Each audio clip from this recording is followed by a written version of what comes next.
The Labour leader said the BBC needs to set out why it is not referring to Hamas as terrorists, while the Defence Secretary slammed it as verging on disgraceful.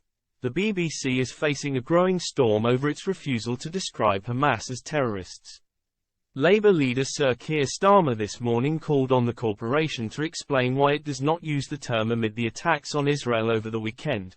Meanwhile, Defence Secretary Grant Shapps blasted the approach. Sir Keir told LBC this morning, "I think the BBC needs to explain why it isn't.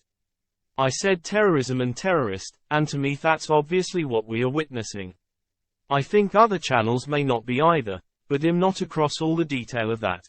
Mr. Shapps added that it is time for the BBC to get the moral compass out. He said, "I actually think it is verging on disgraceful.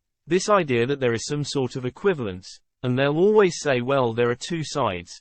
What Hamas have done, as a prescribed terrorist organization, meaning that they are illegal in Britain, it's illegal to support them, is to have gone out and slaughtered innocent. They are not freedom fighters, they are not militants, they are pure and simple terrorists, and it's remarkable to go to the BBC website and still see them talking about gunmen and militants and not calling them terrorists.